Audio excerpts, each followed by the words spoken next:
membuat Taufa tertarik untuk dunia politik? Ah, karena keresahan saya terhadap kesejahteraan masyarakat Indonesia, ah, terutama dari tanah kelahiran saya ya di Papua, sehingga saya pikir masuk politik itu untuk menjembatani saya dalam menyuarakan dan berjuang untuk meningkatkan kesejahteraan di Indonesia, terutama dari tanah kelahiran saya, Pak Ustaz. Ada banyak partai di Indonesia, kenapa pilihannya jadi ke Nasdem? Oke, karena saya saat saya berkunjung ke Nasdem, saya merasa bahwa tidak adanya gap antara tua dan muda, tidak adanya gap antara anggota baru dan anggota lama, dan tidak adanya gap antara perempuan dan laki-laki. Jadi semua dapat berkolaborasi bersama dalam politik yang riang gembira. Kalau kata Pak Surya Paloh, politik yang sukacita, riang gembira, dan juga karena yang mereka rasa jadi dinilai punya kemampuan, mereka sangat dukung sepenuhnya gitu loh. Dan yang terakhir yang buat saya sangat-sangat berkesan dan akhirnya memilih Nasdem, karena perempuan sangat didukung di Nasdem. Jadi saya merasa Nasdem ini sebagai tempat kayak rumah bagi saya untuk pulang gitu. Kak, tapi kan politik bisa dibilang dunia baru, dari modeling terus ke politik. Emang punya background atau memang sambil belajar sambil jalan? Sambil belajar, sambil jalan.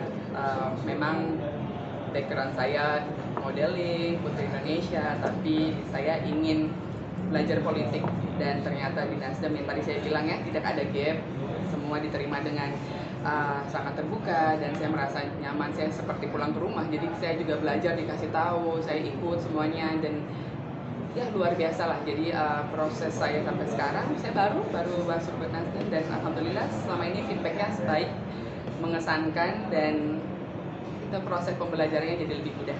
Sosok panutan politikus siapa sih yang jadi panutan, yang ya ambil ilmunya dari siapa gitu? Sudah pasti Pak Surya Paloh ya. Beliau itu sosok yang sangat luar biasa menurut saya, inspirasional sekali, dan saya yang baru saja duduk dan makan dengan beliau mendengarkan gitu. Jadi menurut saya pemimpin yang baik itu bukan cuma hanya untuk bersuara, tapi juga untuk mendengar, dan beliau punya dua itu. Tadi dikatakan ingin menyuarakan isu-isu sosial di tanah kelahiran. Kesejahteraan ya. Jadi sebenarnya apa sih yang paling besar dari Papua yang ingin kamu suarakan lewat jalur politik? Kekhawatirannya ya, jadi keresahan saya itu, saya berasal dari Papua, saya hidup di Papua lama sebelum saya hijrah ke Jawa, dan bahkan sekolah lanjut di UI, dan SMA Negeri 5 ya, Surabaya, UI, dan juga Belanda. Saya termasuk yang beruntung, alhamdulillah saya punya privilege untuk merasakan edukasi yang baik di sana, di Papua dan juga di Jawa dan sebagainya. Namun masih banyak sekali yang tidak punya privilege itu, ataupun masih banyak sekali yang tidak bisa merasakan mudahnya akses ke sekolah.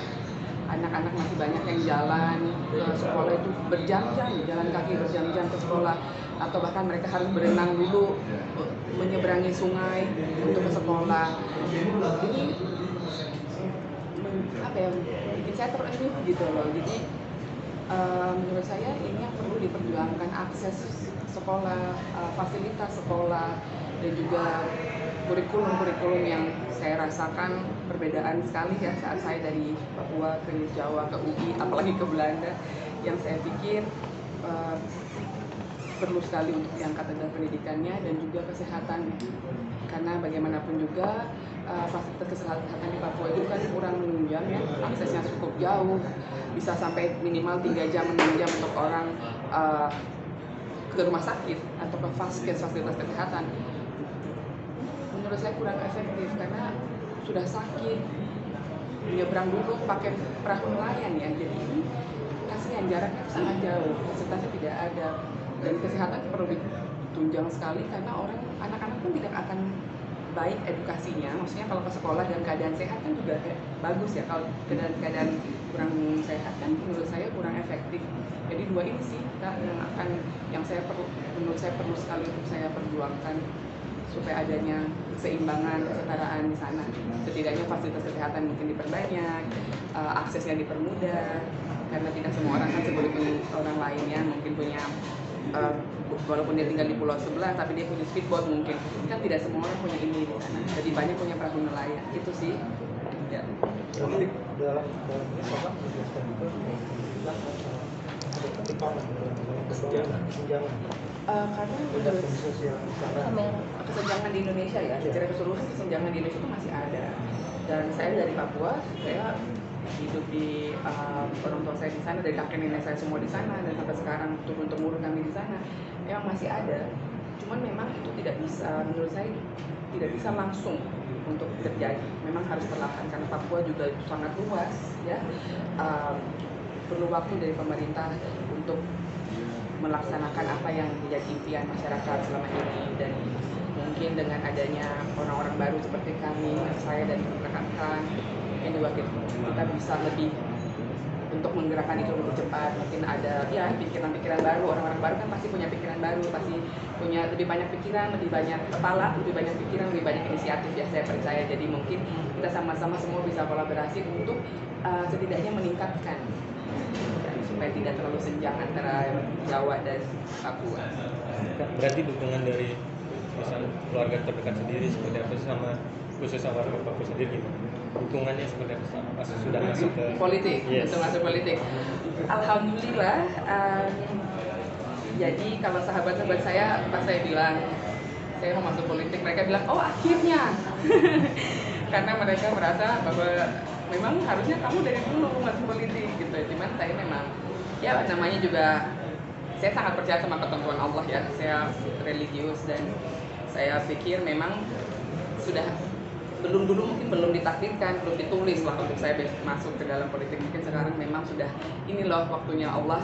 Sekarang lah Allah kamu masuk politik. Jadi memang kenapa belum dari dulu atau kenapa dan kenapa sekarang, karena saya sangat percaya itu. Dan kemudian juga keluarga saya, mereka sangat tahu impian saya, mereka sangat tahu cita-cita saya bagaimana. Jadi ketika saya memutuskan untuk join politik, mereka bilang ya udah Bismillah kita tuh. Allah tahu niat kamu, Mama dan Abah tahu niat kamu, kami sekeluarga inti tahu niat kamu, orang-orang terdekat kamu tahu niat kamu, Bismillah aja. Ya udah. Jadi alhamdulillah support luar biasa. Kak, targetnya apa sih Kak?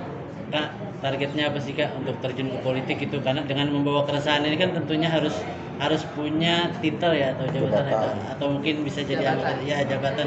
Kalau sekarang kan saya masih baru sekali ya sebenarnya masuk di politik, jadi memang belum ada target apa, cuman sembari belajar mungkin beberapa, saya tidak bilang saya tidak akan mengejar apapun, tapi saya juga untuk sekarang belum bisa bilang apa yang saya kejar, cuman saya ingin belajar dulu nih bagaimana sih sebenarnya politik itu gitu. Karena kan di politik itu orang bilang politik itu kotor ya, tapi saya ingin menepis itu.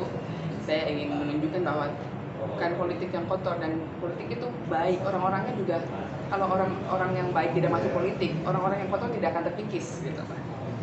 Dan mimpinya, pernah bermimpi kah? Maksudnya sebelum ke politik, gue pengen jadi ini, mimpinya apa sih? Dari kecil saya punya cita-cita jadi menteri.